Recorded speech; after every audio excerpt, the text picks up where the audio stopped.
Grilled steak pinwheels are what summer dreams are made of, and that is what we are making today. They're really easy, so simple, and extremely customizable, but they are so good. I think this is a really special recipe if you're looking to make something a bit more elevated for, like, say, people that you're having over, maybe it's an anniversary, or you just want to do something really special. I'm gonna stuff a flank steak. I'm gonna do a very basic stuffing that we love with things that we love, and I'm gonna share it with you. Let's start off with our flank. Now, this is a whole flank steak. She's a beauty. She is beautiful. I've already started trimming some of the fat. Truth be told, I don't trim all the fat because I think when it comes to grilling especially, a little fat is helpful in keeping things quite, honestly, delicious. And a little bit of fat is gonna give you a whole lot of flavor. Now, obviously, if this was like a really thick piece of fat, I would, get rid of most of it, but it really isn't, so I'm not that concerned. And I'm also gonna slice the one side of it. Don't worry, I will not be tossing this. This will be grilled on its own because I want this piece to be pretty even. So I've already done the bottom. You can see I've trimmed off a lot of the fat off of the bottom, and I want a pretty even surface, which is why I cut off this tail end here, just because I feel like it's a little bit thinner in other areas. I want to remove this fat, and by the time I pound it out, this is going to be quite see-through. So I'll just grill this separately as like a literal snack. Now, what I find to be really nice and helpful is if you stick your flank or your steak in the freezer for about 20 minutes before you do this, because it makes this process a little bit easier to do. Now, I want to kind of open this up a little bit to stuff it. So to do that, I'm going to try and show you this as best as I can. You can see the grain is running lengthwise here, okay? And that is where I want to go. That's where I want to make my cut. And you're kind of going to open this up like a book a little bit, but it's gonna not seem like it makes a lot of sense, but it will. You kind of need to go in here, and you see how I'm slicing it like that. Make sure you don't pierce it all the way through, and you're opening it up kind of like a book.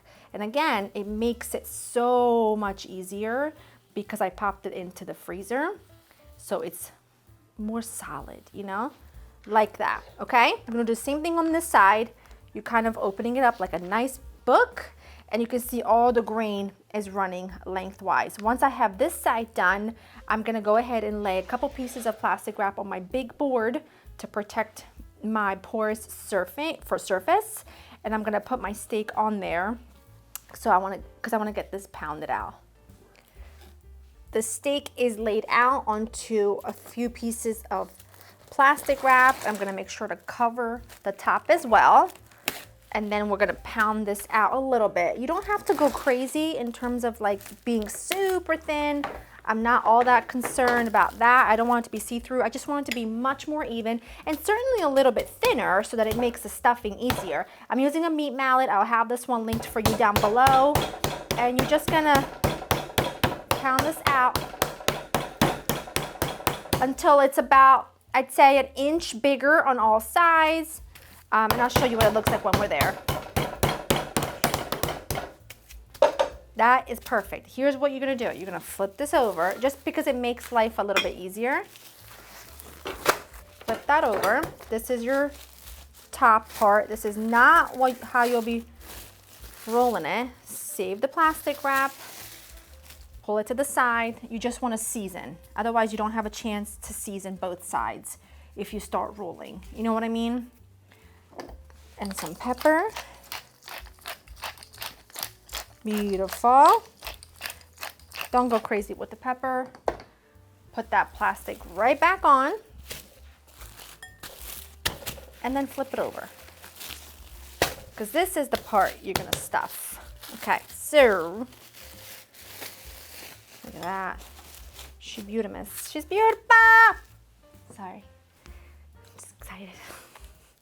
Salt. I'm using fine salt. I typically use coarse kosher salt, but I ran out. How dare I? Who even am I?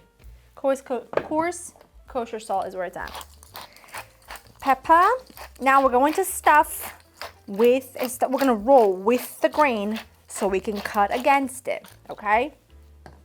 The stuffing you use is up to you. You could do a little bit of parm, a little bit of pesto, just cheese, prosciutto, whatever. This is what I like. I'm gonna do some pesto. This is fresh pesto from the garden. And I'm just gonna go ahead and smear this nice and even. I turn the board this way because it's easier for me to roll. So you've got your pesto. I like to add provolone. It's so good with the pesto and the smokiness of the steak. Try not to go crazy with the amount of toppings because it's gonna be really hard to roll. So just very thin layer. As you can see, I've kept a little bit here without any because as I roll, the stuffing is gonna practically fly out anyway. So then on top of that, I wanna do just some roasted peppers. Again, don't go crazy because you're gonna get a mouthful in every bite. Do not worry. So this is just about a pepper or two. I bought a jar of roasted peppers, just roasted peppers, not marinated, because I don't want any of that vinegary base. The peppers just need just a tinge of salt. I also like to do a little garlic and herb, and then just a handful of fresh spinach. One thin layer, like that. Not too crazy. Okay, and now you're gonna roll. You realize I've kept the plastic because I'm gonna keep this plastic in a second. I'll show you. Remember the grains running lengthwise. You're gonna grab your ingredients and you're gonna roll tightly, okay? As tight as you can, really. Like that. Tuck anything in. If it starts to spill out, it shouldn't. But if it does, you know, you'd be nice. You know that's gonna be gorgeous. Now, what I like to do is I like to wrap this baby up just in the plastic that you have it on, stick it in the freezer for about 20 minutes. It helps set the beef a bit, so when you go to slice it into your pinwheels or your steaks or whatever, it makes it much easier to slice and keep together. So I'm gonna pop this into the freezer and then we're gonna cut our steaks. All right, my steak was in the freezer just for about 30 minutes so that it was, you know, it made it a little bit easier to set and cut. And then what I've done was I've just tied my, I guess my steak portions with some kitchen twine. You can skip this step and just use skewers. I find it a little bit more difficult for the steak to stay together. And basically, you want to place your ties here, your kitchen twine, sort of in the middle of where your steaks would be. So like this is one steak. Now remember, these are big boys. These are a special occasion situation, okay? Like that, okay?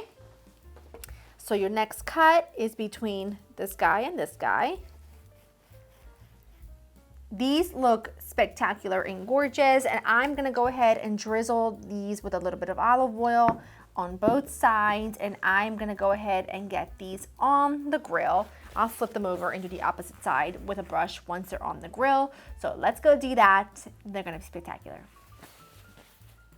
My pinwheels are done and they are perfect. I put these on the grill. My grill was about a medium-high heat between 4 and 450. And I went ahead and I grilled them for about 6 minutes exactly on both sides, or until my desired temperature, which is right around medium or so. I like it a bit more rare. Some people like it a bit more, so just keep an eye out. I find that 6 minutes per side for this thickness at between 4 and 450 is perfect. I just went ahead and took the little one. As they sit, you know that they carry overcooking, but you can see there's still some pink in there, which is exactly what I like to see. I destroyed it because that's so good. Oh my gosh. That's what I do to all my food. Okay. I should mention I've let these rest.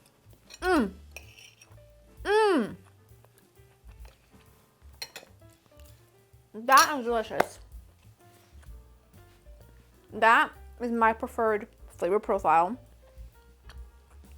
The roasted peppers balances the pesto really well. The spinach is there, not overpowering. I just think all of it together is pretty spectacular.